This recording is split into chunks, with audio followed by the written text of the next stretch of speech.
Welcome everybody to this World Satsanga held on the 25th of August 2018 in conjunction with Kevin Moore and The Moore Show.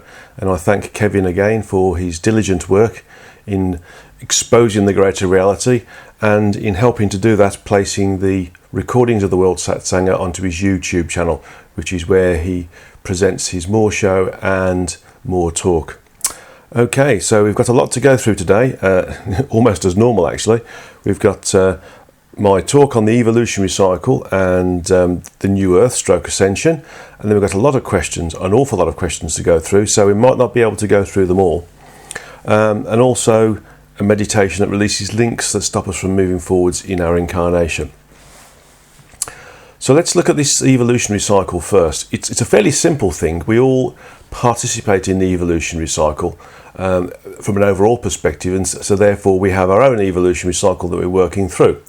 Now, an evolutionary cycle is something that the source entity, our creator, our God, enters into to help its creator, the origin, to evolve. As the source entity evolves, so does the origin. As we evolve, so does our true energetic self evolve, and so does the source entity evolve, and so does the origin.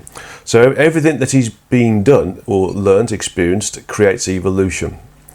And the evolutionary cycle is associated with how we move through those frequencies associated with the multiversal environment that our source created for us to work as smaller individualized units of itself, to investigate itself and know itself better, and therefore evolve as a result of that. So an evolutionary cycle, going from the top down, can be experienced in sort of this way, that the source entity, or along with the other source entities, are within an area of the, shall I say, the volume of the origin's polyomniscient sentient self-awareness that it's aware of, but doesn't know the exact detail of. Now, a lot of people say, well, how can the all there is, the ultimate the ultimate creator, not know itself and not know all of itself? Well, clearly, the point in our existence that we're working with, then that is the case. But if you go through event space and go through different event spaces, you'll find a position where the origin knows everything about itself. But where we are right now, we are contributing towards that ability for it to know itself in totality. Certainly within this particular area of its polyomniscient sentient self-awareness. And so a source entity moves into a part of this volume of polyomniscient sentient self-awareness, and its sentience occupies the energy that is appropriate for its sentience. And so it becomes a combination of sentience and energy. And this is basically what our true energetic selves are as well, sentience with a body of energy associated with it. And when it creates a smaller version of itself, an aspect, smaller aspect, or a soul, that's also sentience, a smaller version of its own sentience, or a smaller portion of its sentience assigned to a body of energy, a smaller body of energy. And so this body of energy becomes the source. And in this particular evolutionary cycle, it decided to separate out half of itself to create an environment based upon its own structure. It also created countless billions of us, smaller individualized units of itself, in various levels of genre of sentience, which in my understanding, and if you read the books you'll find out, was a little bit of a random condition that wasn't exactly perfect, but in that, because it wasn't perfect, it could be classified as being perfect. You have to sort of look at these things in all sorts of different ways. Created all of smaller versions of itself to investigate this part of itself that's assigned to be used for investigative purposes, for experiencing, learning and evolving. And so the multiverse is created and we populate it. The multiverse, for those of you who don't know, is created through 12 full dimensions. And each of the full dimensions, apart from the first full dimension, which occupies the lowest frequencies, or is where the lowest frequencies are positioned within, split out into 3 subdimensional components, and each subdimensional component splits out into 12 frequency levels or frequency bands. And each of these frequency bands or frequency levels, in essence, creates the ability for a self-contained simultaneous, not parallel. Parallelism is something else, which we haven't got time for. I can explain that maybe in another lecture. Contains these individualized, simultaneously occurring universal environments that we can work with. The first full dimension splits out into 3 subdimensional components, but because it contains all these low frequencies, it collapses back into one composite subdimension, which only allows 12 frequencies to be created. And those 12 frequencies individually, or in any other combination other than all together, cannot create a universal environment. So that's why there's the physical universe, in its entirety, is the only universe that has 12 frequencies associated with it. Every other universe has one frequency level or frequency band associated with it.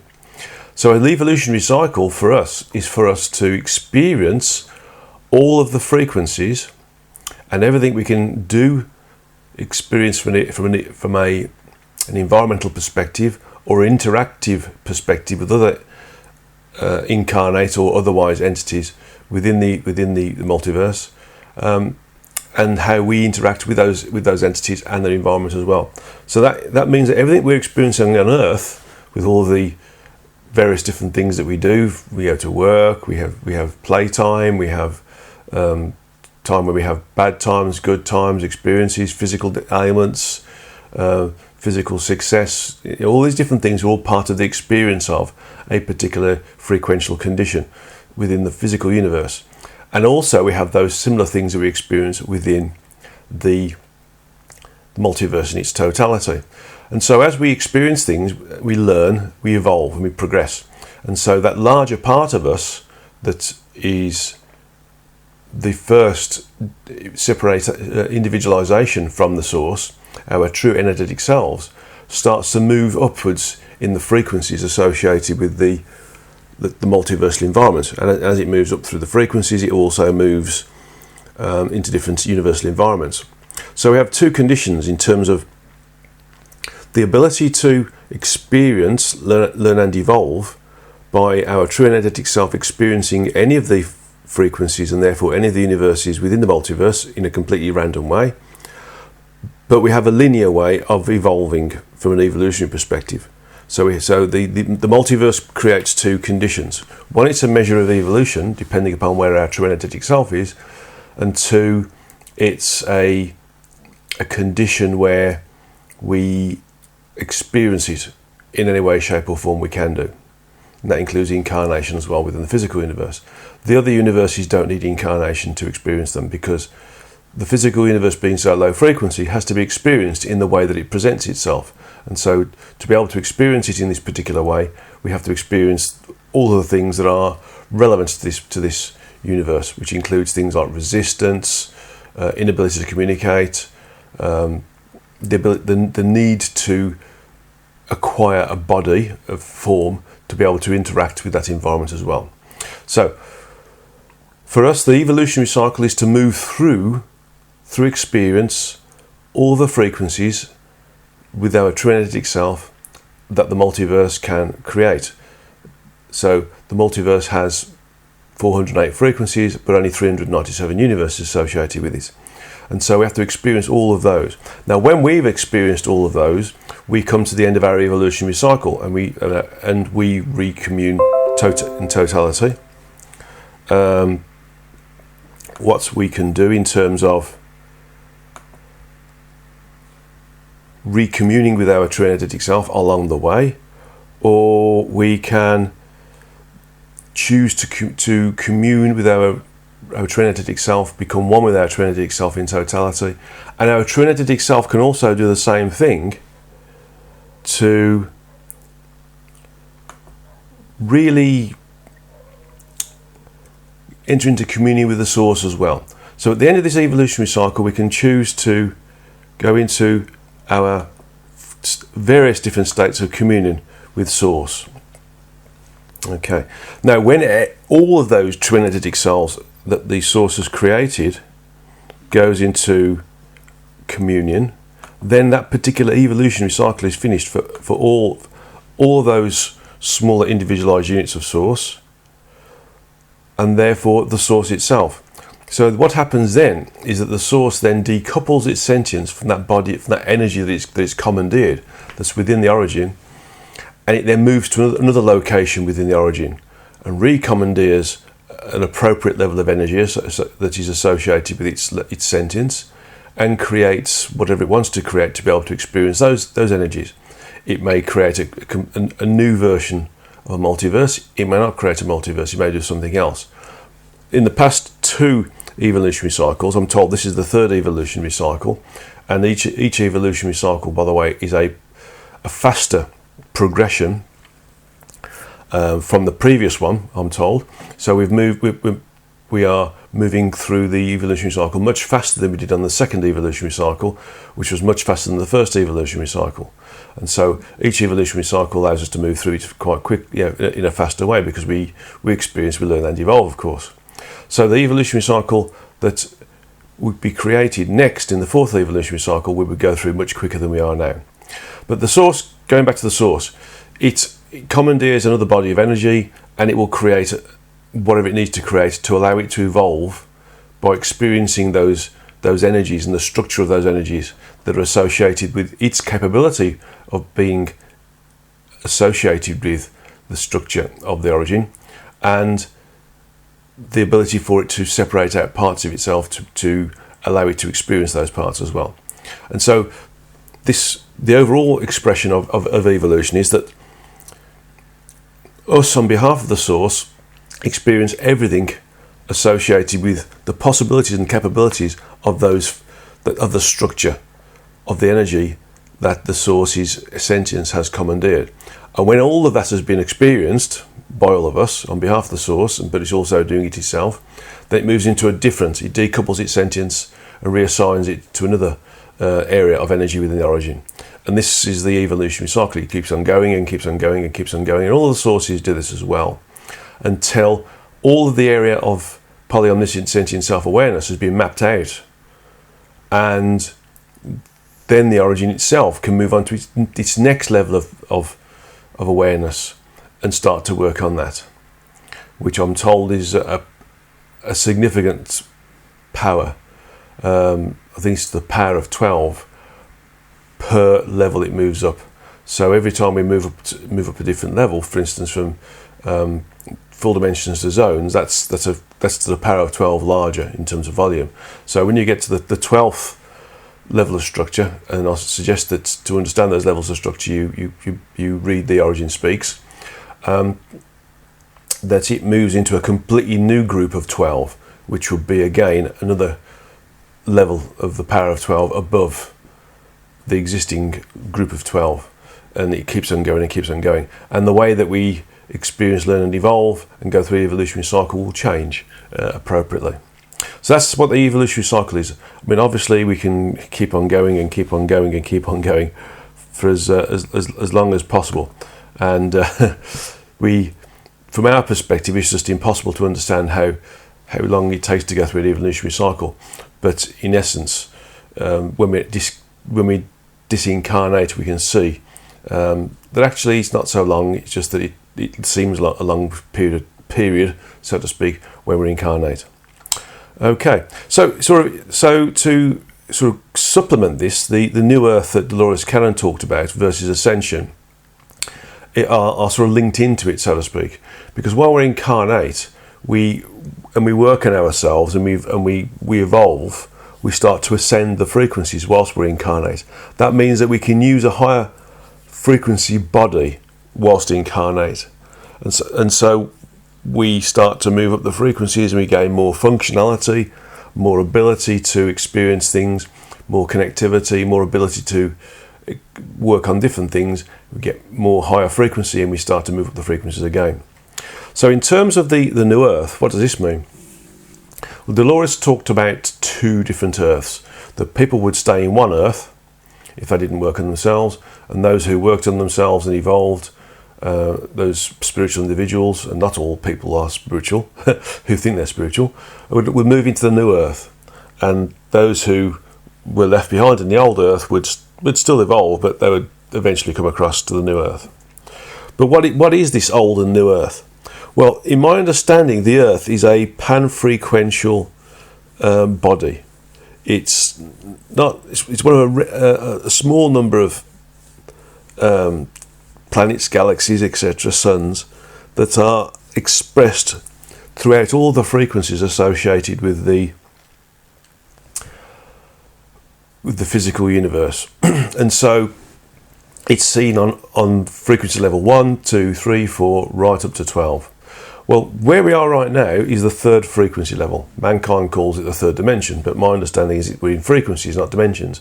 Although we are in dimensions, the dimensions themselves are much larger pieces of structure than what mankind thinks of being a dimension. So it's two levels. A full dimension is 2 levels above frequency, which is 2 levels above what mankind thinks the dimensions are. And so, from our perspective, when we evolve, as an incarnate being, that is, we're a sentient entity, smaller sentient entity, created through individualization of sentience and energy from our true energetic self, projected into a physical form to experience, learn and evolve by experiencing the low frequency environment in the way it's supposed to be experienced. We can also increase our frequency as well as a result of this work. And so the old Earth would be the Earth that's existing within the first 3 frequencies. And as we move up through the frequencies, we start to move into a different condition. And that different condition is the old Earth plus that which is represented on the next frequency upwards. So the old Earth is in the first 3 frequencies, and then the new Earth's in the 4th frequency. And so as we work on ourselves and we rise up through the frequencies, we start to experience different levels of functionality, different levels of ability, different levels of communicative ability with our true energetic self. We start to move up the frequencies again. So it's like an upward spiral. So when we move into the 4th frequency, we start to experience things that are represented in the 4th frequency that we can't see with our physical eyes or perceive with our spiritual eye unless we're trained into doing it. And certainly mankind's detecting machines, such as telescopes, ultraviolet infrared detection, is based upon the visual range of the human eye. So even those things don't see what's in the next frequency. So the new Earth is basically the old Earth plus that which can be seen on the 4th frequency. Now, individuals who ascend into the 4th frequency sort of disappear or zone out of the visible range of those on the 3rd frequency level, and also the perceptual range as well. So those on the 4th frequency can't be seen or detected by those on the 3rd frequency, but those on the 4th frequency can see those on the 4th and the 3rd. And so the new Earth is the 4th frequency. However, we can continue to progress through incarnation and through evolution to be able to use other bodies, other vehicles of higher frequency. And we can also work on our human body and ascend to the next level. So we can ascend to the 5th frequency, which is a new Earth in comparison to the 4th frequency, which would become, for those who've gone to the 4th frequency, an old Earth. So then we start to see that there's more than one new Earth. And that a new Earth is basically what is represented on another frequency plus the old frequencies, and also the ability to communicate with our true energetic self and the rest of the universal environment or the source as well, whilst associated with that frequency level whilst we incarnate, and so we gain extra functionality as well. So things like telepathy, creativity, telekinesis, these all become second nature and normal sensory abilities and normal functions. So those on the 5th frequency can see those on the 4th and 3rd frequency, but those on the 4th frequency can't see those on the 5th. Those on the 3rd frequency can't see those on the 4th. And so this progression up the frequencies continues, with those on the 6th can see those on the 5th, 4th and 3rd, and those on the 5th can't see those on the 6th. And so each one is a new Earth, a progression in evolution, and an increase in the finitude of frequency above the other. And so you start to see that there's not just one new Earth, there are basically the 4th, 5th, 6th, 7th, 8th, 9th, 10th, 11th, 12th. There are 9 new Earths. So there are 10 Earths in total. Because the the first three frequencies are necessary to create the gross physical, so to speak. So that's one Earth, and then you have every Earth, or every representation of what's on the Earth at the different frequencies, from the 4th frequency up to the 12th. So the new Earth is progressive. We can continue to move up to different levels of representation, frequential representation, depending upon which frequency we're on. And so that's the Ascension. Basically, it's just working in ourselves, moving up the frequencies. It's unlikely, however, that we'll move up more than one frequency in one particular incarnation, although there are individuals who potentially could do this, but they are very, very far and few between. So that's what sort of Ascension is, in terms of from a very high level perspective, and how it affects this new Earth and what the new Earth is.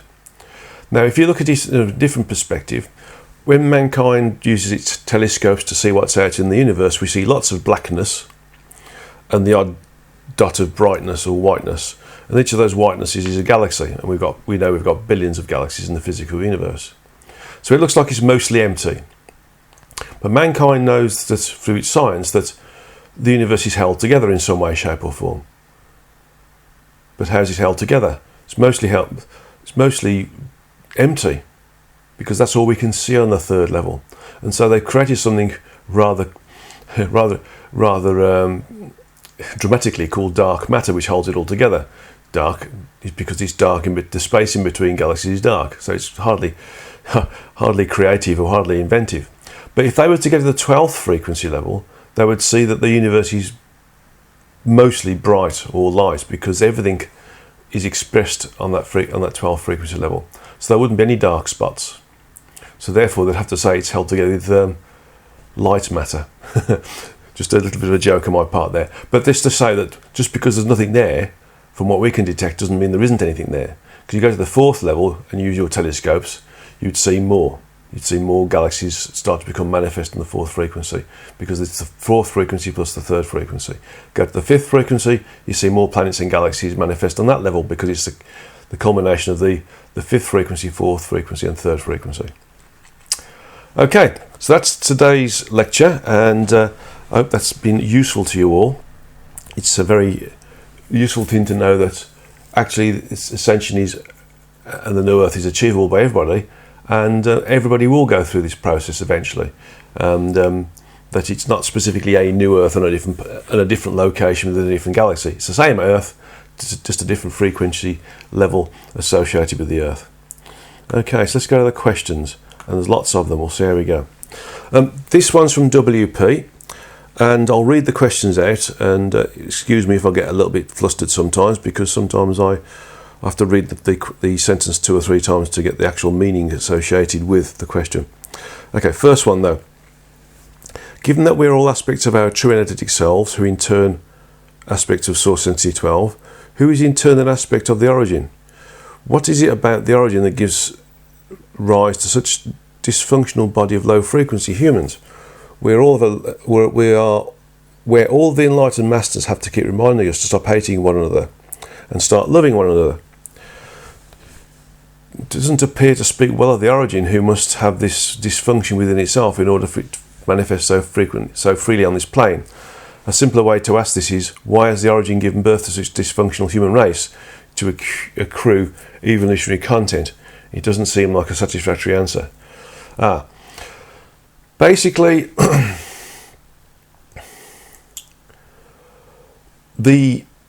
what we create is up to us, and what we create in terms of this, we classify it as being good or bad, is simply a function of how we want to express and experience things.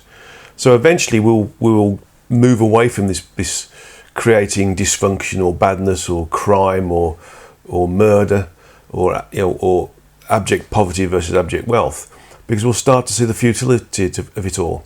And this is why we're allowed to do this, because we are allowed to experience wrongness so we can put it right.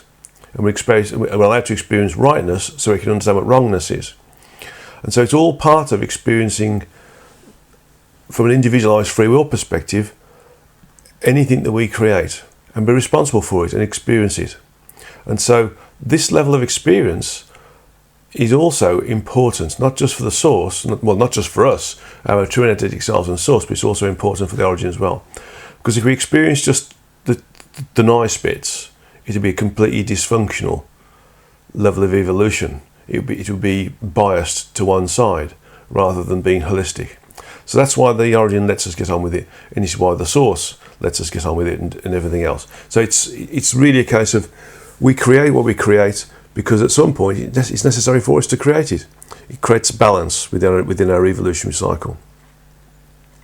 So the next question is, if everybody is here in this incarnation to learn within the life plan that they have developed prior to incarnating, and given that about half the world population is poor, is charitable giving appropriate?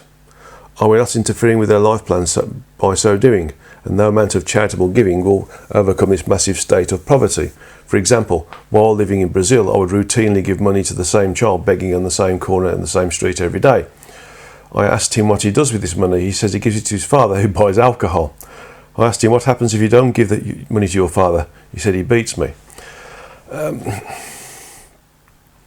Charitable giving has to be given with an understanding that it may be misused. If you see somebody who you know will benefit from money and the child benefits because the father doesn't beat him, that's a good reason to give charitable money. If it's the case that you give the money to somebody on the street and they very quickly go away and buy drugs, maybe you're giving them the opportunity to have the drugs but to see the futility in having the drugs. If you're in India, for instance, and you give the child money, it doesn't really do anything because it gets absorbed. Maybe it gets stolen from bigger children, or maybe it's taken by the family and gets used properly. You never know. So you have to be discerning and use your intuition as to what's going to be the most useful way of giving. Sometimes giving pencils to third world country inhabitants is good. Giving things that they can use in school, things that they can use to help them make their life better is a way of doing it, not specifically money.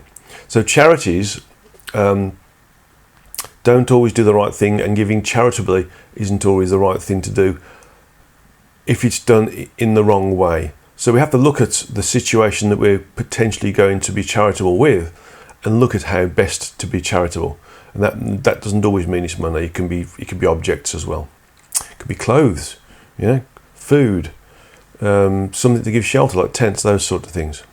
So it's use your intuition on that, but also recognise that sometimes these big charities absorb a lot of money in administration, which isn't good either.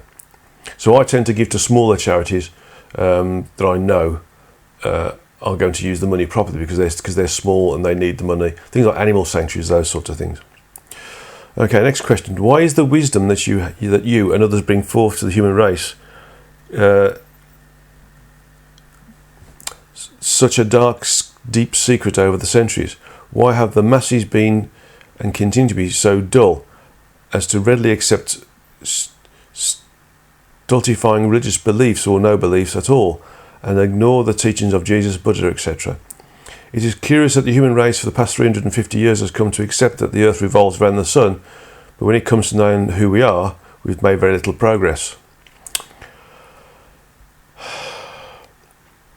It's all to do with the evolutionary levels of those individuals who are incarnating. And so the higher up the frequencies we are, the more open we are to understanding the greater reality. And so those who are truth seekers are, for want of a better word, able to understand and work with these different understandings. The vast majority of incarnate individuals are immersed in their incarnation, and so can be attracted to low frequency thoughts, behaviours and actions, and they get, obviously that is a karmic function.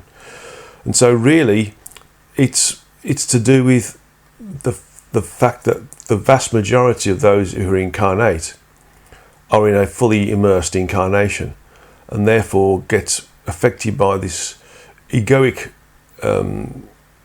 process that happens as a function of us being almost totally cut off from our true energetic selves and having almost zero communicative ability whilst we are incarnate. And so we create this personality, this ego, which is totally associated with the incarnate body, making us a sentient energy projected as a smaller individualized unit from our true energetic selves, start to think that we are the human body. So that's why, basically, when people are immersed to the point of the ego being the primary method of thought, of thinking, experiencing and evolving, then we start to forget who and what we are, and we believe that we're just the human body, and we behave in a very selfish fashion as a result of that. And that's why such open thinking and such expansive thinking is ignored, because it doesn't help people from a physical perspective. It helps them from a spiritual perspective, and the ego can't really work with that because it doesn't benefit it at all. Although when we progress up the frequencies, the ego starts to dissolve, because we start to realise who and what we are. We start to become more expansive. We start to be able to communicate with those individuals on higher frequencies, and we start to be able to communicate in a more coherent fashion with our true energetic self and the source as well. And so the ego disappears, starts to dissolve. So the ego has a big picture, a big part to play in keeping us in low frequency thoughts, behaviours and actions, and therefore in a position where we ignore the teachings of those who are exposing us to who and what we really are. Okay, thank you for those questions, excellent questions. Now we get to WS, and the wonderful lady who actually transcribes these satsangas for us, and she got quite a few questions here. First question, and there's a bunch of different things associated with it, so I'll go through it first. When humans ascend to or incarnate on higher frequency Earths, how does that affect our individual consciousness? For example, do we still have our individualized free will on the Earth's frequency 4 and frequency 5, or even higher? Will we retain our individualized free will all the way up to frequency 12 in some form as an ongoing new experiment in self-responsibility? Or will we function as a group mind at some point? At that point, are we any different from the galactic races that operate as separately together collectives at every level? Do the collectives working in our universe get bigger in size with more entities when they operate on higher frequencies, e.g. size, for example, group size at frequency band 9 versus frequency band or frequency level 12? Does the composition of the collectives change from, say, a single galactic race at frequency band 4 or 5 to a mixture of galactic races at frequency level or frequency band 6 or 7 or higher? Or can they choose to work together or make alliances or councils at any level? Well, as we ascend the frequencies and go through different frequencies associated with the Earth, our individual consciousness becomes more connected, so to speak. The sentience is able to access higher levels of communicative ability with the true energetic self or higher self, or God, head or oversoul, whichever you want to call it. So it all means the same thing. And we are able to gain access to higher functions. But more importantly, we would still maintain our individualized free will. The more we work on ourselves, the more we justify individualized free will. So it'll be with us all the way through the different frequency bands. That's if we incarnate on the Earth. If we decide at some point collectively through incarnation that we prefer to work in a communal or collective sense, then we will do. But that will be part of our individualized free will. So we'd still have individualized free will, but that free will would be, for want of a better word, individually directed towards working with every other incarnate entity that has individualized free will for the benefit of the whole of those collective of entities, incarnate entities, rather than the benefit of the one. So that's a more evolved level. So we may go to a point where we have a more group mind, but that will only be a function of us moving through the frequencies and becoming more connected with each other, more on obviously connected and more intuitively connected and more telepathically connected. And so we'll start to be more, if you like, operate as one body rather than lots of little bodies, lots of little sentient bodies. So it's increasing up the frequencies will, by default, make us more, want to make us more directed towards working as a collective, although we'll still have individualized free will. Okay. So other entities who within the physical universe have different types of will, collective will, hive-like mind will, or individualized while still having collective will as well. And so it's really a case of the Earth is one way we're experiencing, learning and evolving through individualized free will, but the other bodies within the other incarnate vehicles that we use have different types of will associated to them. More collective, to be honest. Individualized free will is reserved for the Earth, and when it becomes obvious that through individualized free will we start to think, behave and act in a way which is concurrent with higher frequency existence, then it's going to be seen that individualized free will is a powerful vehicle for evolutionary perspective, progression, and will then be, if you like, disseminated through the other vehicles that are in the physical universe as well. So they will all have individualized free will as well, but that will be quite a long way away. And in general, any councils or alliances that are made within the rest of the physical universe are made through the understanding that collectivity works. It works for the benefit of the individual. It works for the benefit of the collective, and so collectives will work with other collectives, and they will work in ways of governance that are associated with one collective working with another collective. But that on Earth hasn't happened yet, and it will happen later, much later. Okay, but that will be when we realise that we can work individually but together. So we'll be collectively together, but individually, collectively together as well. Okay, let's have a look at this next question too. You haven't told us much about galactic history, except that most of what we are told is inaccurate. Wendy Kennedy said the Earth experiment is really about trying to resolve some of the cosmic dramas individually, in brackets, with free will in one-on-one relationships, i.e. your spouse, children, neighbour, boss, etc. That couldn't be resolved by the various galactic races that were fighting each other and blowing up planets in the process. Please elaborate. When we hear about galactic wars, at what frequency levels do they occur? Personally, I don't feel the need to dwell on things that are part of the third frequency level. I personally like to work on things that are a higher frequency, and so things about galactic councils, Arcturians, Pleiadians, Sirians, etc.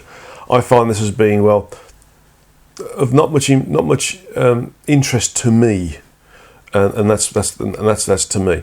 So those incarnate entities that have had skirmishes with each other, wars against each other, tend to be in the first three frequencies. They would be on the third frequency where we are now, because they are also working in a more selfish way. Even though it's collective, okay. So they will be like one hive of wasps or insects working on eradicating another group of insects or wasps that are in their patch or an area or a patch that they want to move into. So it's all about expanding the area that a particular group of incarnate entities want to work within, so to speak, and that's why there's conflict there. because they're not at the frequency where they can understand the bigger picture. So they collectively understand a smaller picture and want to make their smaller picture a bit bigger for themselves, but in terms of the volume of space that they occupy, rather than the level of understanding associated with what they are as an incarnate being. Okay, so maybe there's a need at some point to go into sort of galactic history, but the Earth experiment, for me, I don't quite. I think Wendy Kennedy's got a reasonable comment there, but I think that's to do with working with free will and the individuals who also have free will within this low frequency environment as part of working with the interaction with individuals and working with the interaction of those individuals within the environments that we're also interacting within. So this is so I suppose it is about resolving cosmic dramas, so to speak, but that's just one small way of looking at it. The Earth experiment is about working with individualized free will and realizing that individualized free will is a very powerful tool when working together for the benefit of all rather than the benefit of one. And that's what my understanding of the Earth experiment is. And that overall umbrella of description, so to speak, would also encompass the words that Wendy Kennedy's espoused and talked about as well. So it's like a very, very, very small subsection of a much bigger level of understanding. Okay. Thank you for those questions. Last question here. Would you please give us an update on where we are collectively in frequency now? Are we past the unexpected dip and moving back up now? Do I have any updates on the white children who are supposed to come and lift our frequency? We are bottoming out. My understanding is frequently we've dropped down a rather large sawtooth. If you remember from the previous satsangas I've talked about, our average is moving up in terms of our frequency, but along the average there's little peaks and troughs, ups and downs that look like a sawtooth profile. But what I've recently noticed is that sawtooth profile also has deep sawtooth profiles as well. So it's a little bit like an old-fashioned wood saw, the big bow saw, pit saw that we used to have, where one person would stand on top of the pit, one at the bottom of the pit, and you'd saw along a log with this huge saw, and you'd have lots of little teeth on a big tooth. And what we've done is we've gone down the trough of a big tooth. And my understanding is we will get towards the end of that big drop, round about the end of August, middle of September, and then we'll stay there for a bit, probably be about 6 months, I'm being told, before we start to come up the other side. So it's going to be probably something like March, April that we start to see us moving up the frequencies again next year. Okay, so that answers that part of the question. I have no other updates on the white children, although I did have an email from somebody, a young person, who was sort of indicating that they thought they were one of the white children. And my understanding is that a white child would not think in that way. That's an egotistical thought process. So I didn't respond to that individual because I thought that the individual themselves was, for want of a better word, slightly unstable spiritually. And so, although they said they could take the words that they weren't one of these white children, I think it would have been detrimental to have said that to them personally. So I avoided that response. But my understanding is that I've not actually got more information on the white children right now. I'm just going to ask a question.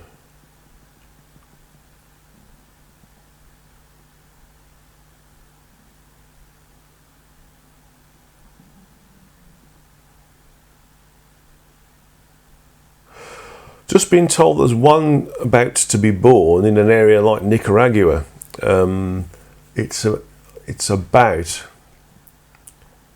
just seeing if it's 6 to 7 months away from being born, and that will be one of the quantitative children, one of those leaders who has a lot of followers, so to speak. So it's one of the quantitative children, and it's going to be a girl. I'm just being shown here, looking very Nicaraguan. So there we are. That's the latest information, hot off the spiritual press, so to speak. But that's it. That's those. I mean, I need to sort of remember this myself actually, because there's only a couple of others I know about, and the one was in Hawaii, one's in China, and the one isn't born yet. But that'll be in the UK in London. Okay, so that's the latest information right now. Thank you very much for those questions. Next one's from D at L. Not long, and this is quite interesting because the questions are about Diwal Kul. It says, not long ago you spoke about Diwal Kul as being an ascended master channeled by Alice Bailey. I did some research on Bailey and spent some time reading parts of the Diwal Kul books.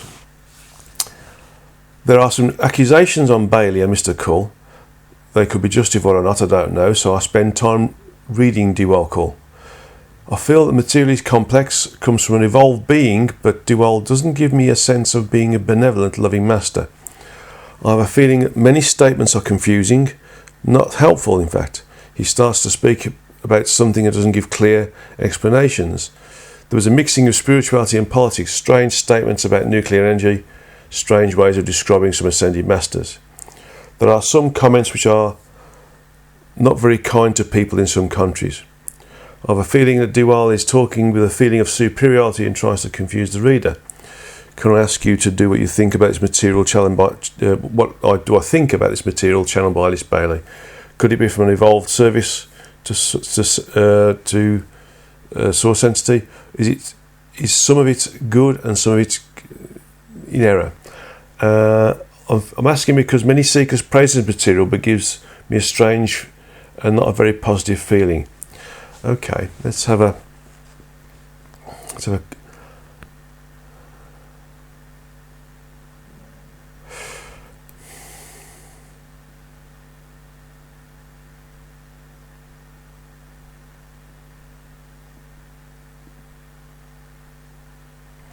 what I'm picking up here is that the information that Alice Bailey picked up was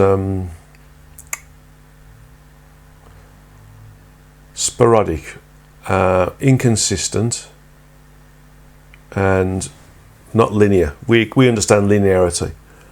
It's not a fault of Alice Bailey, but the fault of her ability to question and keep the entity she's communicating with on one particular path.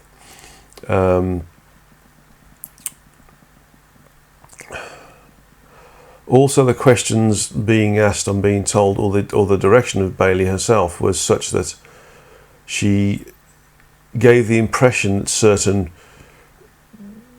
responses would be preferred, such as political responses, such as statements about different types of energy, etc. So the problem with we communicating with an entity that's in the energetic is that they answer things in a way that you request them to be answered in, and sometimes they are very matter of fact, very blunt, and not very caring in how they say things, because they don't have the same evolutionary attachments as we do when we incarnate. They're very detached, basically, and sometimes people who are spiritual leaders end up being detached as well from the things that they experience on Earth, because to become attached to it creates karma, and karma being the attraction to or the addiction to low frequency thoughts, behaviours, and actions. So, what I'm suggesting here is that I think maybe it's the fault of Alice Bailey in terms of how she's linked in with this particular entity and how it has allowed a certain type of answer to come out. So, and also there are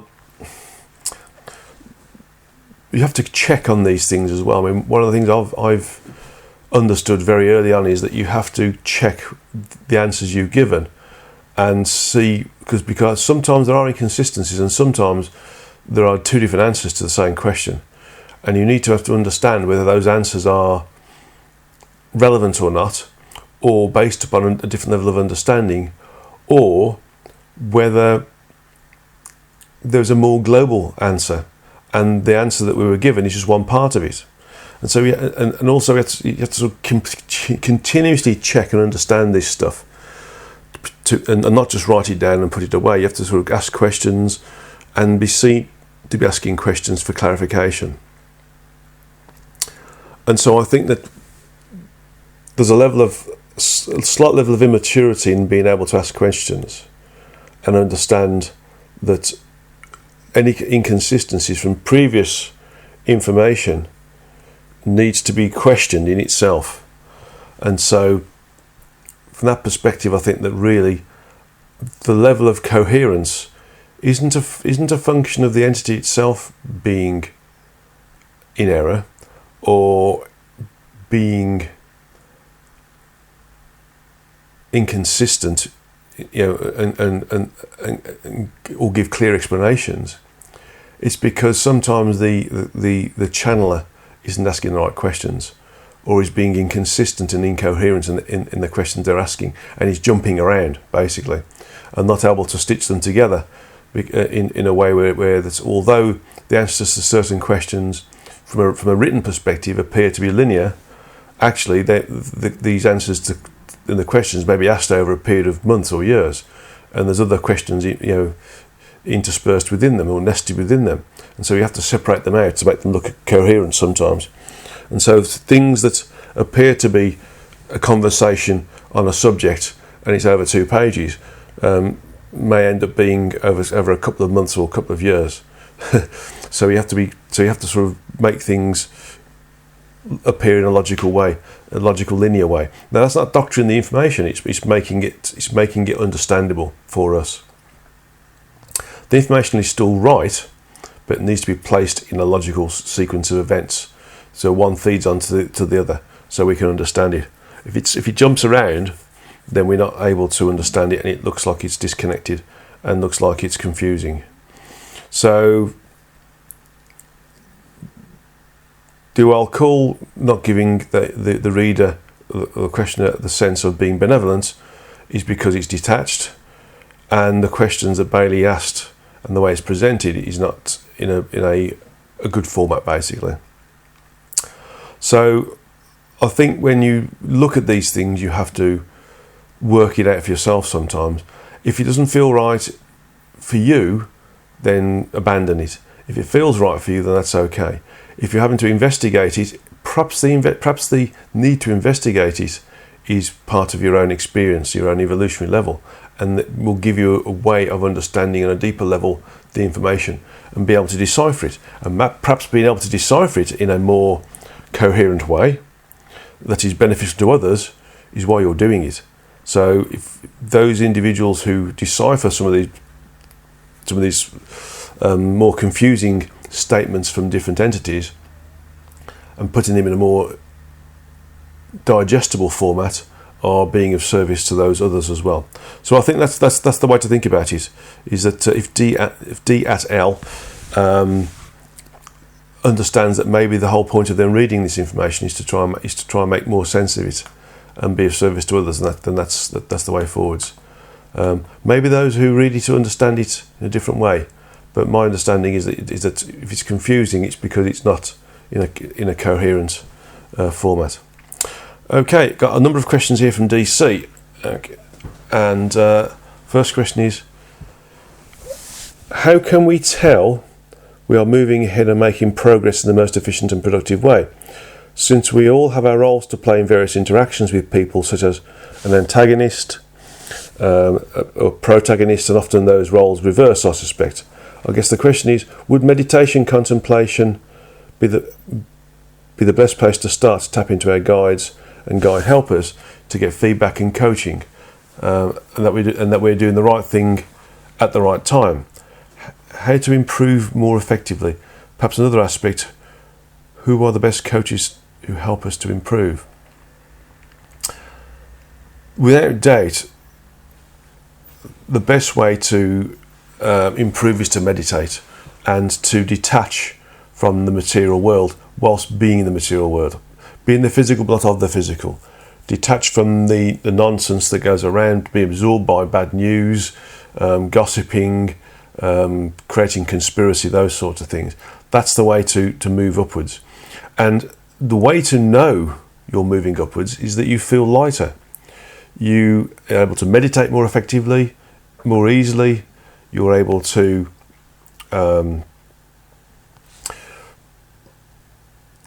gain higher levels of functionality faster. You're able to tap into various different levels of information faster. You're able to stay connected. You're able to, read people's minds. You'll start to know that you're operating at a higher level, and therefore, when you start to operate at a high level, you'll know you're progressing. Okay. When things that affected you previously, like things that pushed your buttons, no longer push your buttons, then you know you've progressed in some way, and that some karmic link has been removed from you. So that's the way to think about it, really, is to understand that there are things you can work on, being of service to others, working with like-minded individuals, and helping others to understand without ego is the best way forwards. Okay. So part 2 of this is, are we, in brackets, those who have found you and your helpful spiritual information, of the same vibration and similar like-minded souls? I feel very good seeing and hearing the audience who come to hear, meet, see and learn from you. Can you speak to the phenomena? One would think that there will be everybody on the planet except for the Antichrist who will be interested in information from our Creator and the higher spiritual realms.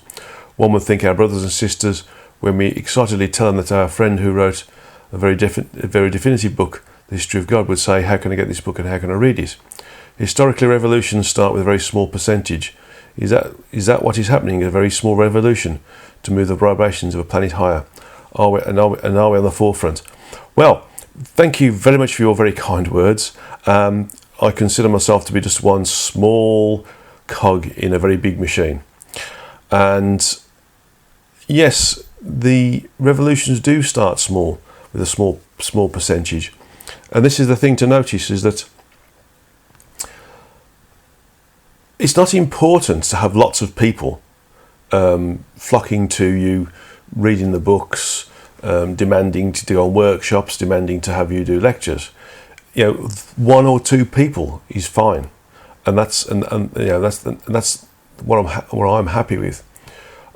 I think I'm probably a qualitative individual, stroke working in the background, rather than a quantitative individual who wants to get lots and lots of people there. And so, when you're in the forefront of understanding things, you find that when you talk about things and understand things, that even those who you think are expansive can't handle it.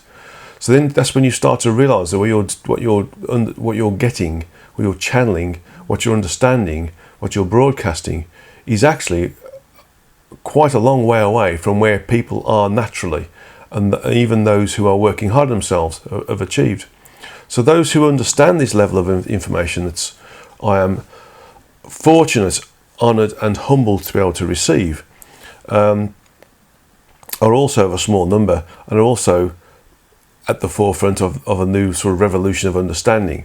And there are going to be others like me who will take it further, and that will expand the understanding. So the answer is, are you on the forefront? Oh yes, you are. You are without doubt breaking new ground.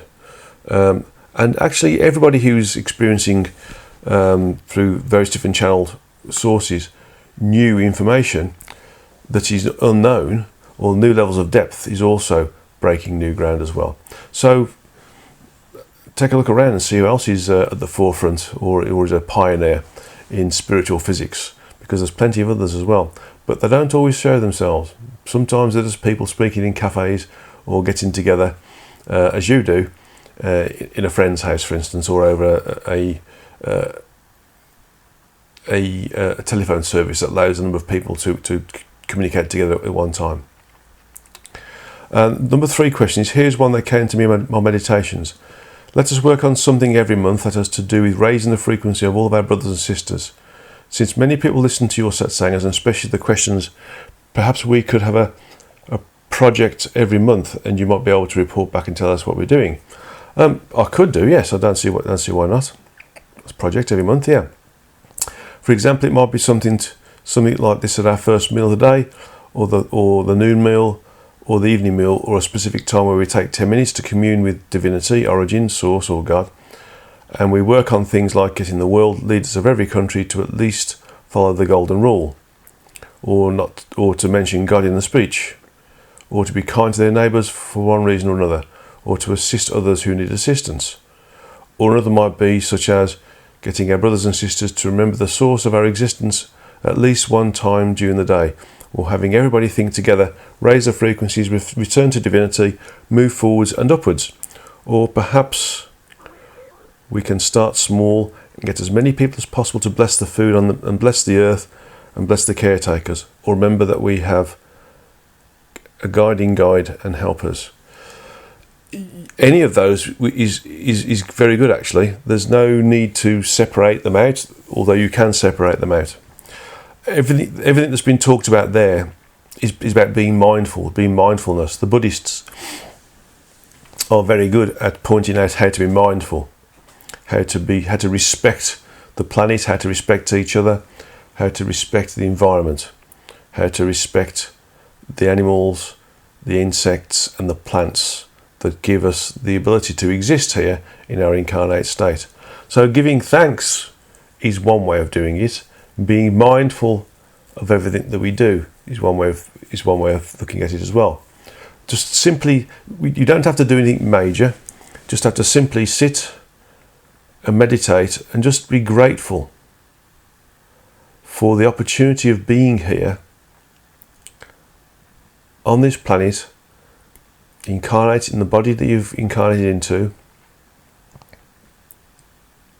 with free will, individualized free will, and that you're able to interact with the environment and some of those other individuals who are of a like mind, the same as you. And that sometimes you affect the thought processes of others who previously were immersed in their incarnation, now start to show the signs that they are opening up and starting to become more expansive and more aware and awake. And that's enough. You can just think about that, and that's enough. Simply being grateful to the plant or the animal that you're using for food, for providing that food is enough as well. Being grateful for the individuals around you who you work with, interact with, is another way of doing it as well. Meditating is another way. And collectively together meditating on raising the frequencies up of our political leaders is also one way of doing it as well. So all of those things would work as well. So thank you very much for asking that question and identifying actually those things that we could do individually and collectively to be able to raise the frequencies of the earth. And you might find that when we start to do that, a number of others start to do it as well, we start to create this triangulation effect, both directional and inflational triangulation. And that those individuals who move down the frequencies will start to move up the frequencies again, and that we start to become more aware and awake. And those who are thinking in anger no longer think in anger, which is good. Okay, thank you. Next question is from FN. 1. We hear from individuals stating that they are upgrading or changing their DNA. Is this accurate? If so, how can we accomplish that? I think there's a lot of misinformation about sending the frequencies, and upgrading DNA is one of them. The DNA and RNA work together with each other, and RNA is a link to the energetic templates that allows the DNA to create the gross physical aspect of what we are, what our human vehicle is, our incarnate vehicle is. So I don't really see how upgrading DNA is going to help. Having an extra DNA string, go from 7 to 8 or whatever it is, isn't going to help us too much. It's about how the RNA links in is more important. How the RNA is connected. Whether there's a need to have 3 gross physical chakras and just have one is more important. So disassociating ourselves from low frequencies is the way forwards. We can't do that physically, we have to do it energetically. And doing it and changing DNA is not one way to do it. Changing the way in which the RNA interacts energetically and the frequencies it interacts with is one way. And that's so I think there's things that aren't quite accurate there. Is it correct that during an ayahuasca journey we open ourselves up to lower astral entities? Could a shaman shield or medicine woman protect the individual during such ceremonies?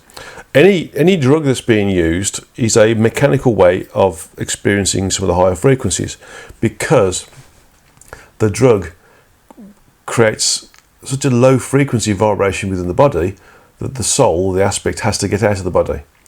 And so depending upon how that shock is, that low frequency shock is, depends on how far out the body we go. So we can either go to the 4th or 5th level, which is low frequency astral entities, or the 6th or 7th level, which is higher frequency astral entities. So the lower frequencies create the so-called bad trip, and the higher frequencies create the so-called good trip.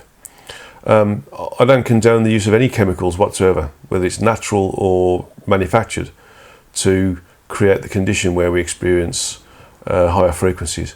Meditation is the only way forwards, without doubt. And that's the way. That's my understanding there. So, next question: where does ayahuasca come from? Why is it such? Why does this have such an effect on us when administered? How could we maintain the feeling of oneness after an ayahuasca journey? Well, basically, the ayahuasca is basically a poison.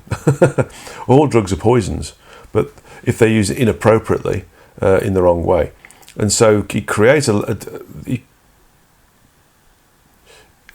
does create this low frequency function within the energies associated with the human form, and the soul, the aspect, has to get out.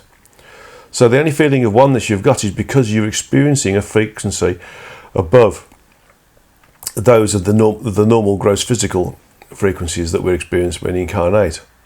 So the only way to maintain a feeling of oneness afterwards is to meditate on being there.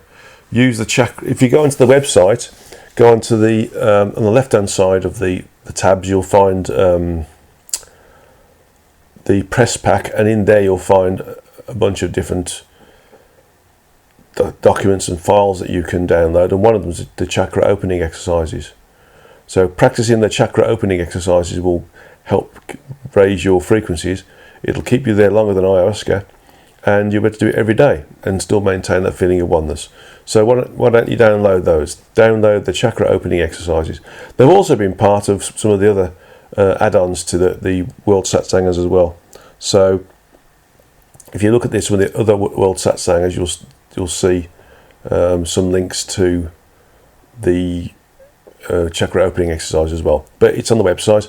Look for the press pack, scroll down till you find chakra opening exercises, and just click on that and it'll download onto your browser. Or go into the download section on your hard drive as well. Okay? It's perfectly safe and it's repeatable on a regular basis. Next question: what is soul codes? Why have we soul codes? Who set it up? How could that help us in our ascension and progress? Soul codes is just another way of saying life plan. It's basically a list of experiences we want to experience whilst incarnate. And these experiences are goals, so to speak. How we get to those goals is part of our free will. You know, we just told we want to experience how to learn to fly, for instance. We have to find out how to learn to fly, pick a tutor, pick a school, or pick a school first, then a tutor, and then learn to fly. And then we've learned to fly, we've experienced that goal. So how we've got to the point of getting to learn to fly is up to us. The goal is that is learning to fly is part of the life plan. So that's the same thing. My understanding is that the soul codes are basically part of your life plan. Very simple to asked there, I think. Although other people might say soul codes or something else, that's what I've picked up as being what they are, and it's just another way of saying a life plan. Is it correct that our intention has a geometric structure? If so, or if yes, what are the normal structure, and why do we have geometric structures?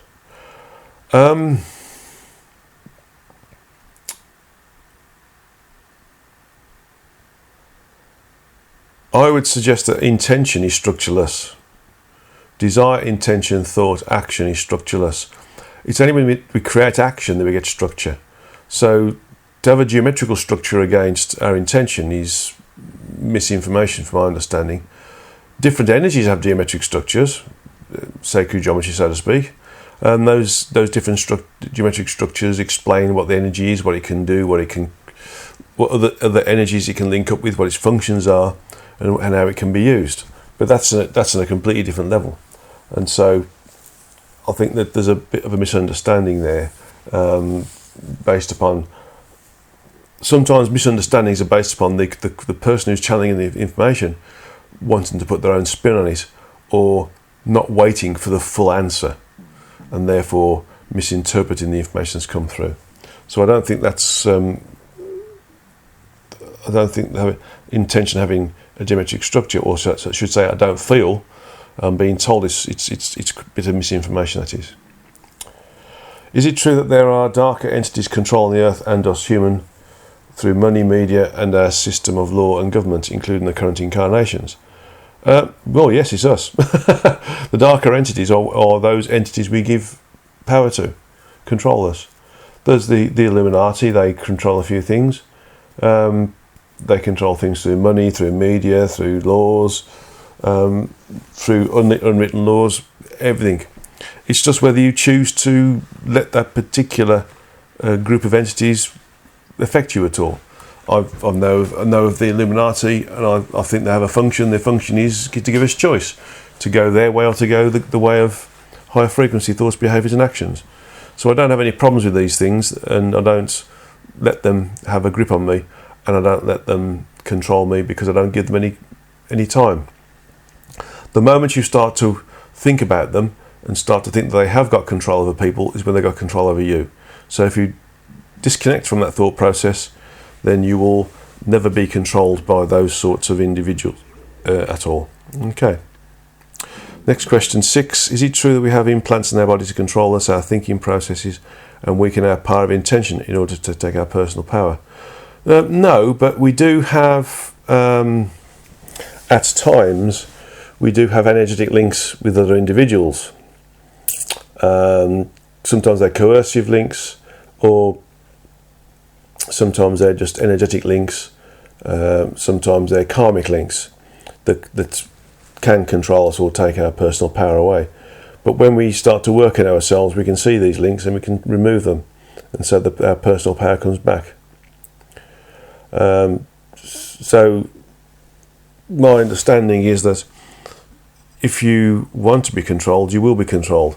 But we haven't got any implants. It's simply energetic links or energetic hooks, or even astral entities that attach themselves to us that give us feelings of power or grandeur or coerciveness, and in return take some energy from us to help them perpetuate their own existence.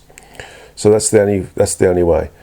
Implants, there may be some implants with those individuals who've agreed to have implants if they're having a secondary incarnation and their primary incarnation is in a vehicle, a physical vehicle of a different frequency, and that implant is used to monitor the interactive functions of the soul, which is both in the primary incarnation and the secondary incarnation, and that the secondary incarnation is being performed as a means of the individual soul or aspect progressing, and also the information is also being used for the betterment and the education of those others who are in the environment of the primary incarnation as well.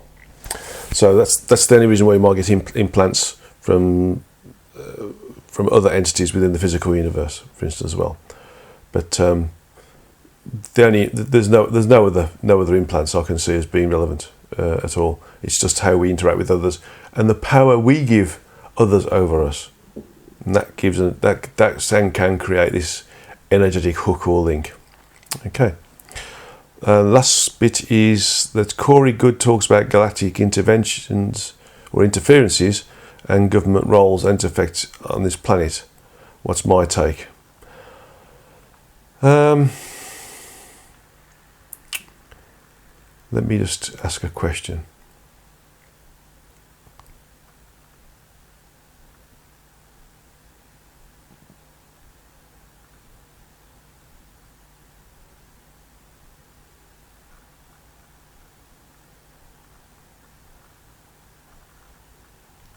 Well, interestingly enough, my understanding is there's a lot of interaction with any entities that are, for instance, in the third frequency level, that have been in contact with any of our governmental powers, has actually been detrimental to those other individuals, because our governmental powers have approached it from a military perspective rather than a sort of a loving perspective. So my understanding is that there is some interaction, but not much interference as such, because if they interfere with us, then they're stopping us having our free will to be able to do what we're doing.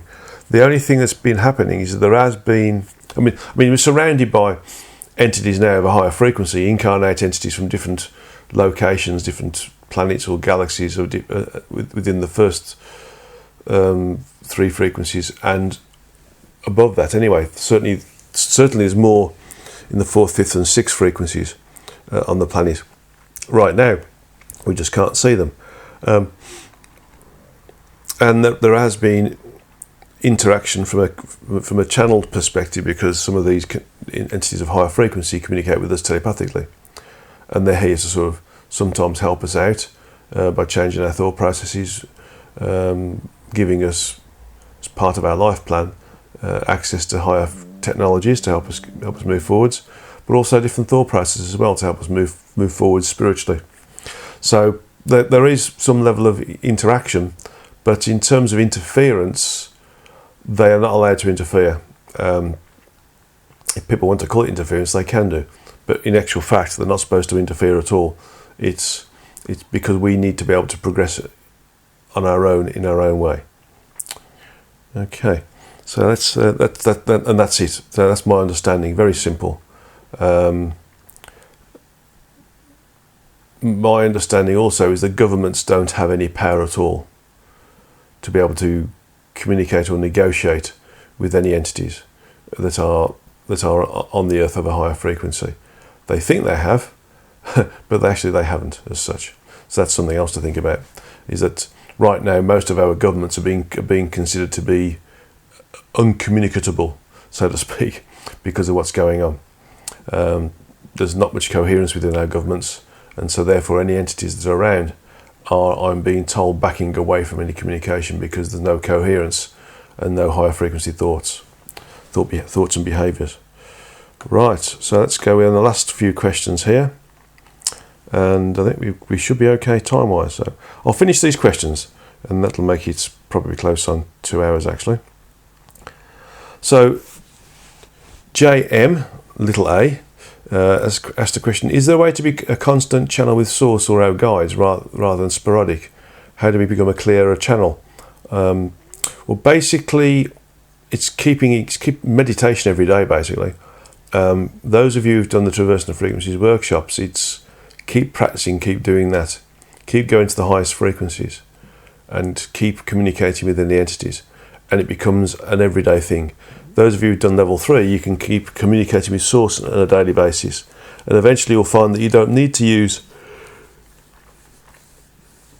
the processes and functions that you were taught as part of the Traversing the Frequencies workshops, and you can just, and you're there all the time. You can just link into source all the time.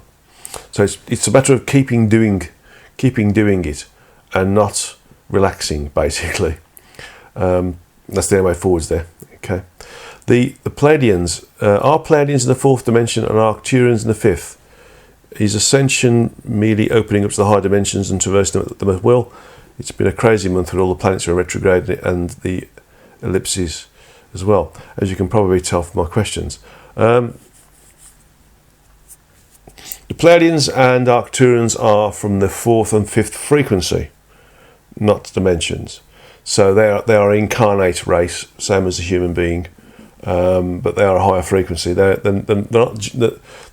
they're seen on the 3rd level, they'll probably have this like a very visible aura of energy around them, because they're having to use an energy field to stop them from being affected by the low frequencies associated with the 3rd level. So that they would appear to be like a shimmering light around them, or appear to be very bright as an entity. So again, that they are in the 4th. I think some entities we experience are also in the 6th as well. Ascension from an Earth perspective is about moving up the frequencies. It's about working on ourselves and ascending the frequencies with our human body, and then going into this the 4th frequency Earth, the 5th frequency Earth, the 6th frequency Earth, etc., etc., etc. So that's ascension. Projecting the consciousness into the different frequencies and therefore different dimensions is traversing the frequencies, and so that's doing that at will. But that also helps towards your ascension. Okay, so I hope that helps with those questions, and helps to obviously move forwards in a sort of logical way. Sometimes going back to basics is the best way to move upwards. Sometimes we have to appear to go backwards to go forwards, and going back to basics, although it appears to be a retrograde step, isn't, because it reinforces the basics of what you've achieved and starts you to work on yourself again, building upon and reinforcing the foundations of what you've used previously. Okay, this is from JM little e, and there's about 8 questions here, so we'll have to go through them fairly quickly. In The Origin Speaks, The Origin tells you that soon you will no longer need to contact your source or other sources, even me, to gain this information. It will be available for you to take whenever you wish. Are you there yet, or does the soon encompass your life after Earth? The answer is sporadically yes. There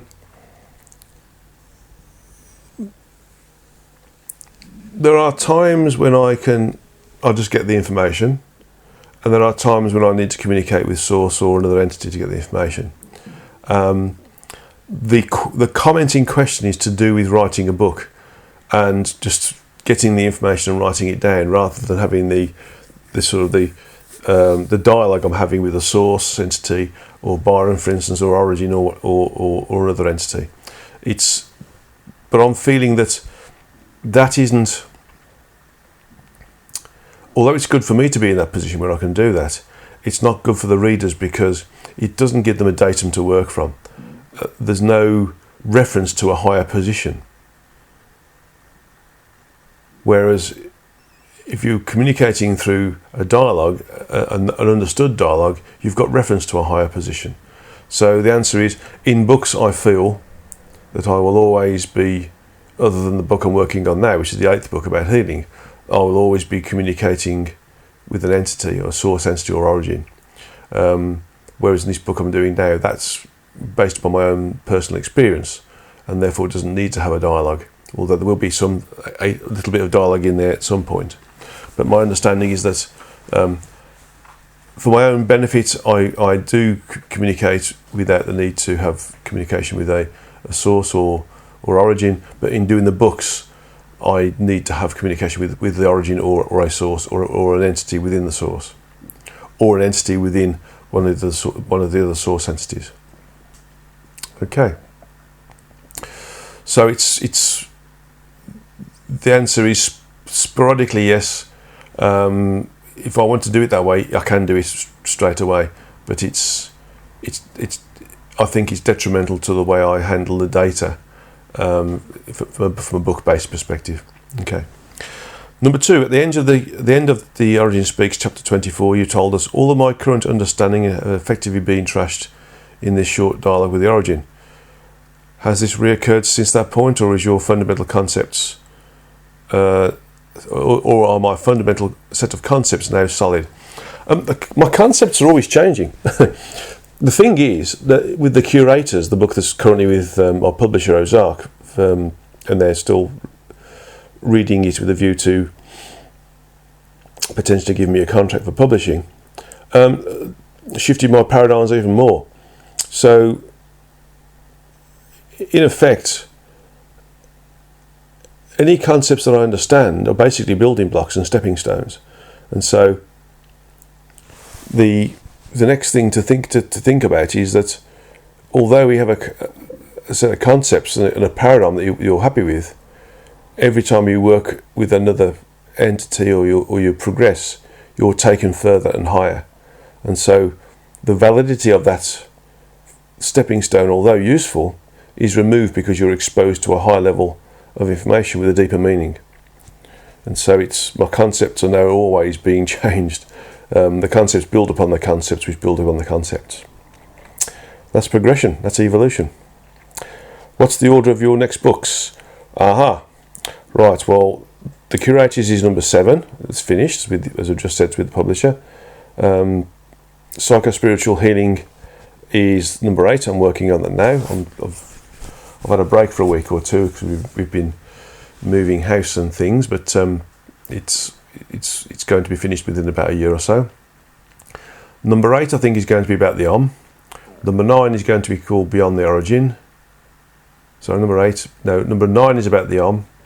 Number 10 is about the Origin, and then there's 2 others. One's about religions and how they fit in with my information, or not, as the case may be.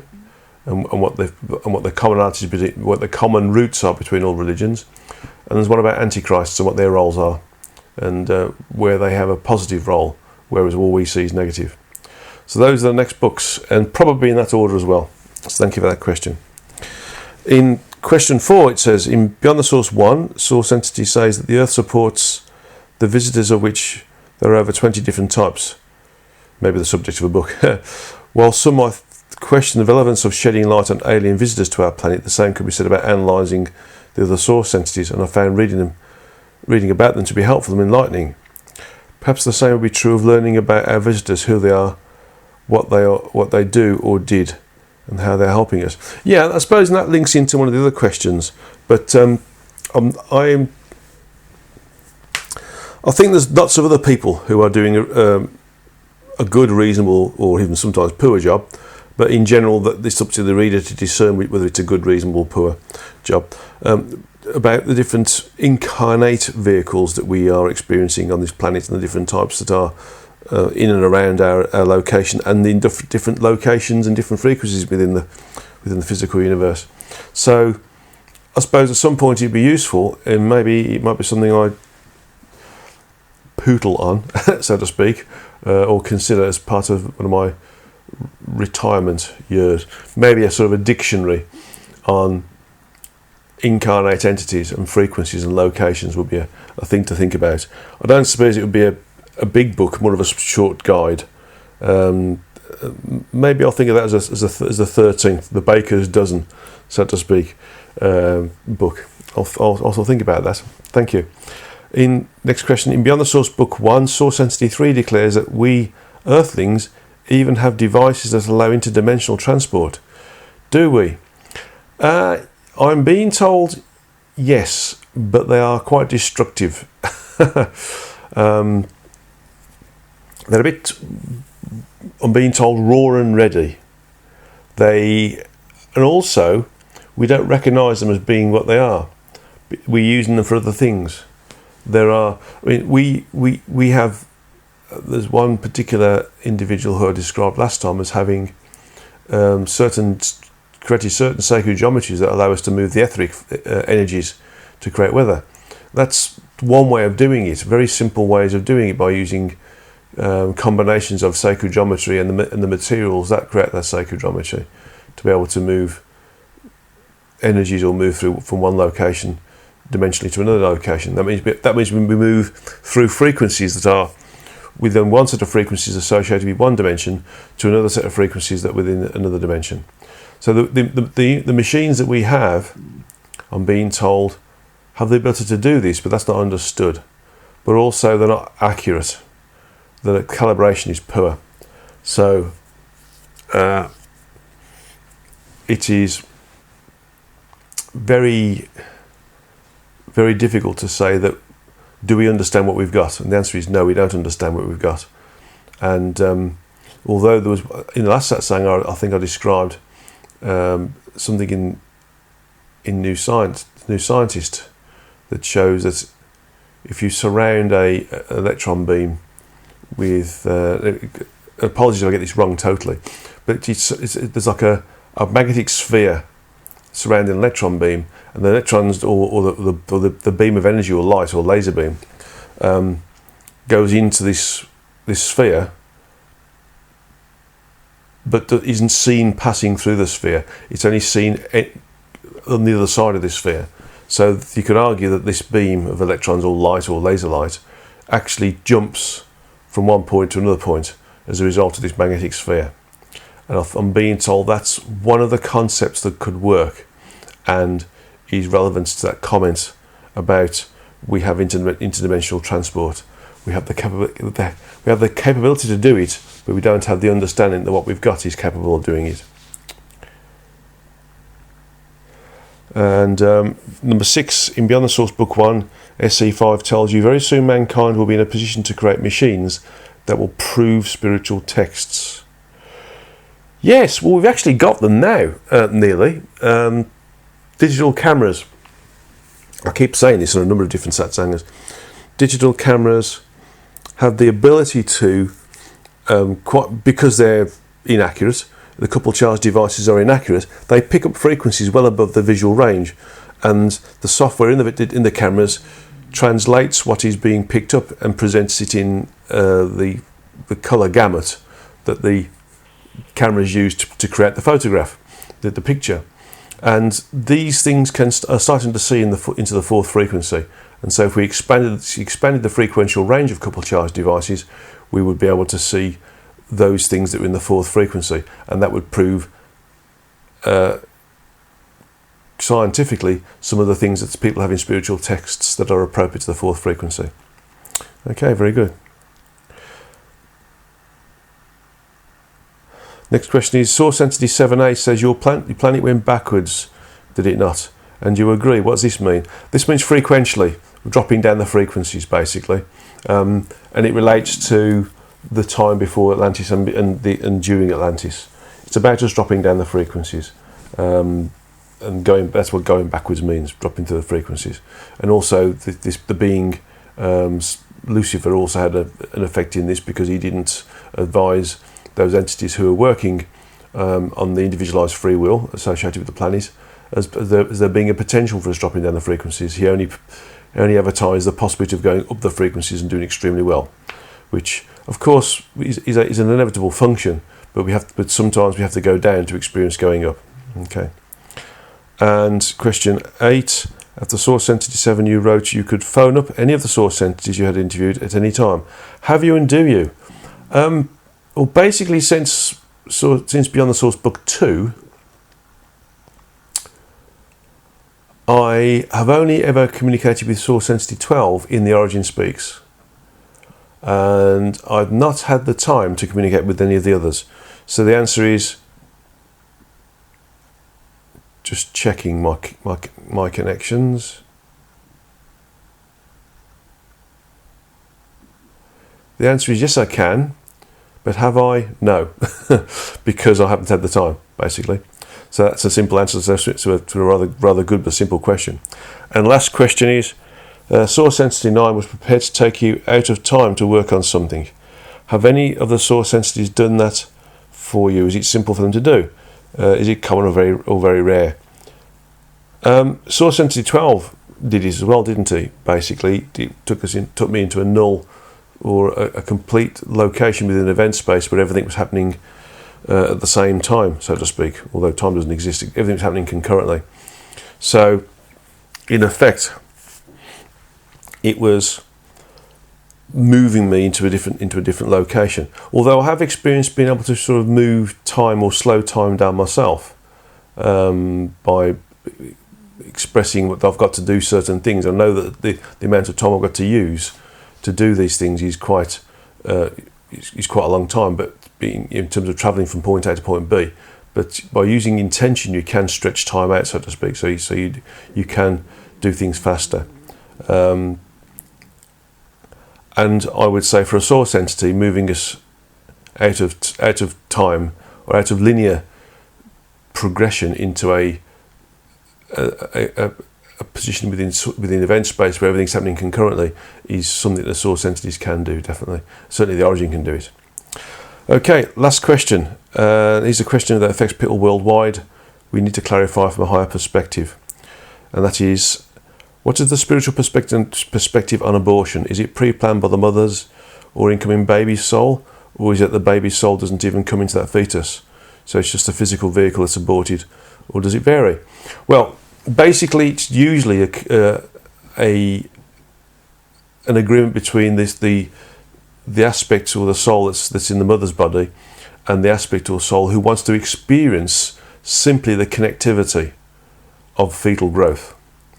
And that maybe the abortion side of it is one way of terminating, one termination juncture for that incarnation, so that particular aspect or soul can then move back into the energetic. So usually it's a function of experiencing the connectivity between two aspects or two souls from the perspective of the start of the creativity process of the creation of a new human vehicle for a soul to experience, learn and evolve through in this low frequency environment. And that's basically it. It is usually a need only to experience a small part of incarnation, and that the abortion is an understood and recognised from a subconscious level termination juncture that the mother would use to assist the soul that's within the fetus to move back into the energetic. Okay, so that's that question finished, and that's the last of the questions. Well, 1 hour and 36 minutes, quite a lot here, quite a lot for you to all digest, and of course this will all be part of the transcription as well. So the very last thing to do is a short meditation to release links that stop us moving forwards in our incarnation. And that's basically detachments from things. Okay, so let's look at getting ourselves in the right meditative condition. So the general and most popular way is to sit in a straight backed chair with your feet on the ground, your back straight, hands palm uppermost on your upper thighs,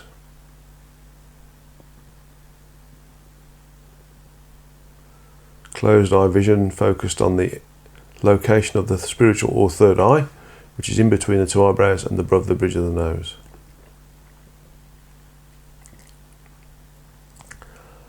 And I want you to just ask yourself, or your guides and helpers, to show you any links that exist between you, a thing, a thought process, or a person, or an animal, a place, a level of status or beingness, material wealth, etc., etc., that is holding you back, that's stopping you progressing. Just choose one for this particular. I'm seeing lots and lots with different people, and there's a few with me as well. So I shall address all of mine in one go. But you should just do the one. Just ask for it to be either a link with a person, a link with a state of beingness, a link with a material object, a link with the thought process, a link with a state of status, or the link with the environment or a place.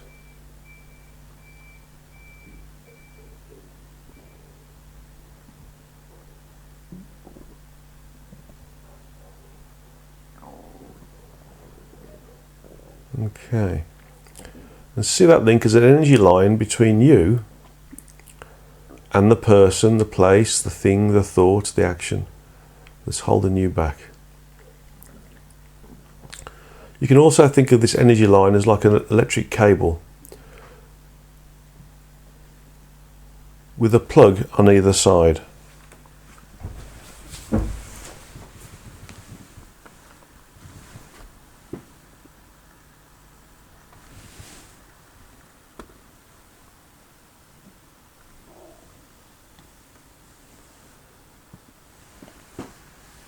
Now that plug can be like an electric plug, for instance.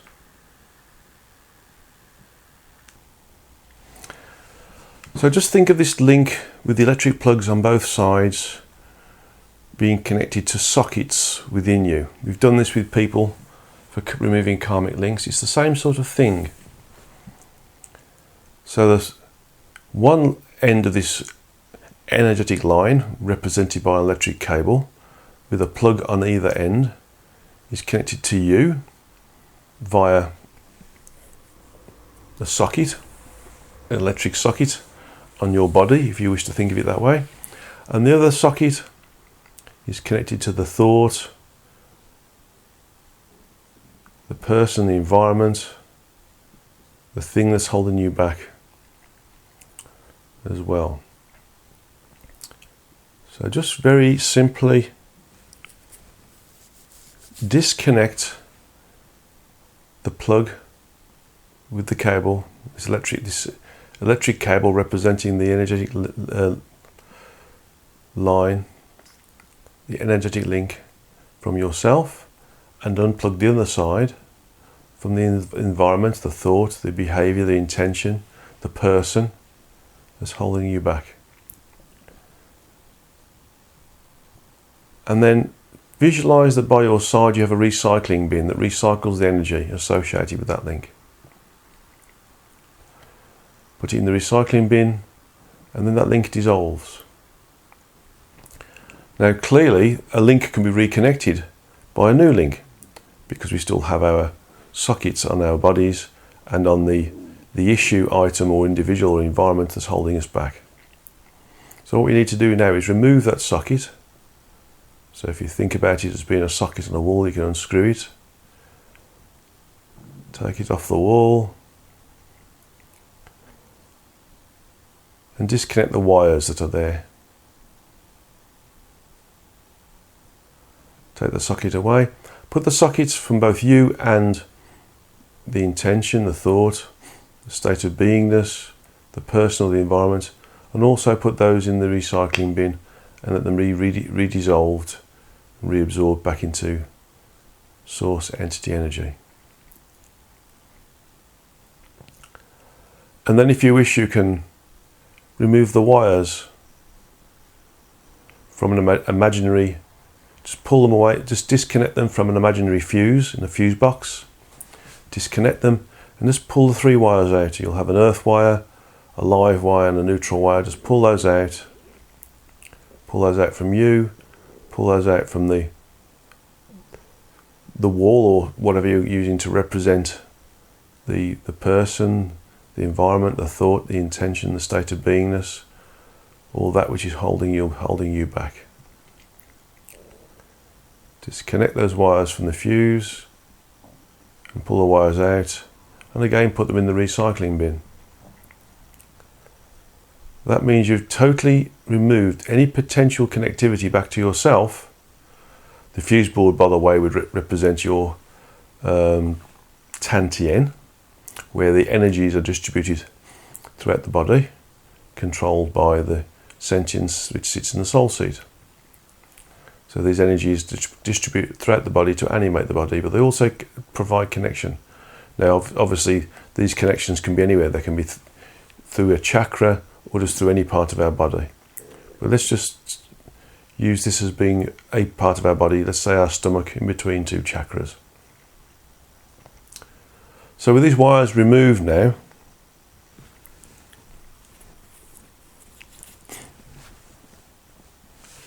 we can now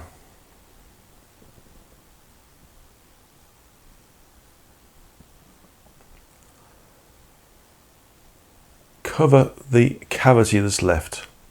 You can fill it with plaster if you like,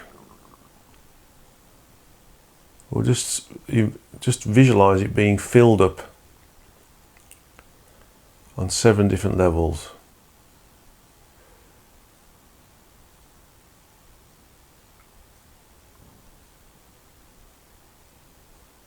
In a previous meditation we used like a matrix, the 3D matrix, on each of the different levels. We moved ourselves up the levels by using the chakra opening exercises. So you can, if you wish, use the chakra opening exercises to get you up to the first level, and then reconstruct and fill the cavity on the first level by using this 3D matrix of going up and down, left and right, forwards and backwards. Then you can go to the second frequency level and doing the same thing, or you can simply visualize yourself filling it with plaster.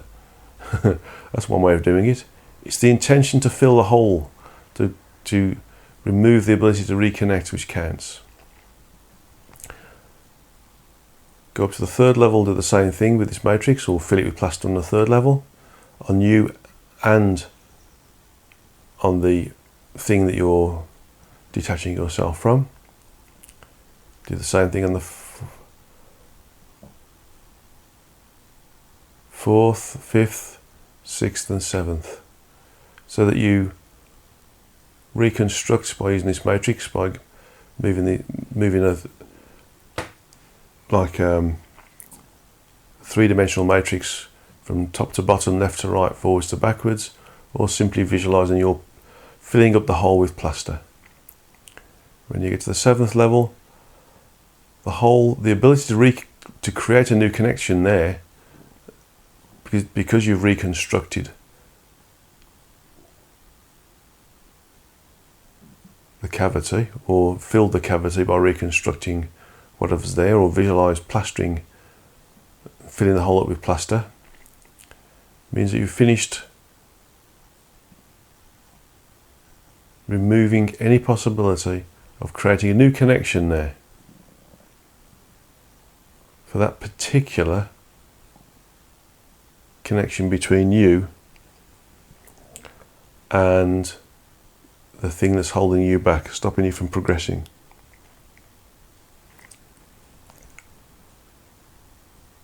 If you're using the chakra opening exercises, just close the chakras down, or simply see yourself moving down from the 7th, 6th, 5th, 4th, 3rd, 2nd and 1st levels down to the 0 level, the earth level. If you haven't done the chakra opening exercises, again you can go onto the press pack page on my website and download it as a supplement to this meditation, or simply say to yourself, I am now on the 1st level, I am now on the 2nd level, I am now on the 3rd level, I am now on the 4th level, I am now on the 5th level, I am now on the 6th level, I am now on the 7th level, and your intention will get you there.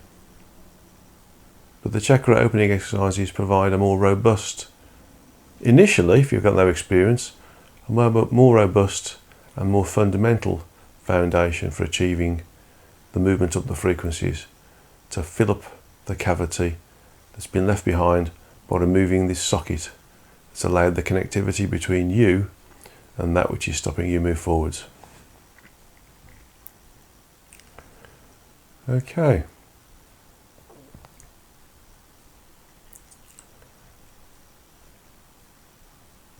So bring yourself back into the earth level and come down the frequencies. If you're still on level 7, come down, visualize yourself closing your chakras and stopping the rotation, or should I say stop the rotation first, then close your chakras, or shrink the chakras down to their normal size, or simply count yourself down the frequency levels. Slowly come back into the room and open your eyes.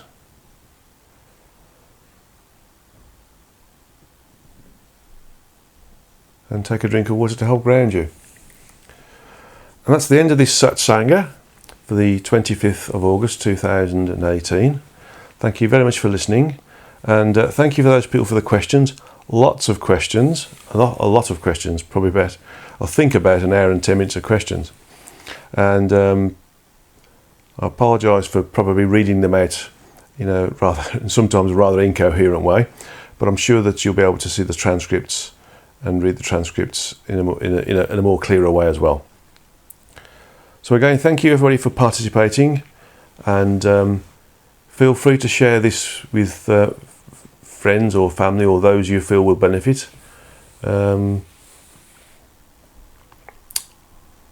It's a free service. So Source's love to you all, my love to you all, and have a wonderful weekend. And don't forget to keep meditating and detach yourself from the vagaries of incarnate existence, allowing you to be in the physical but not of the physical, and progress and ascend the frequencies in the process and evolve in the process. Namaste to you all, and God's love to you all.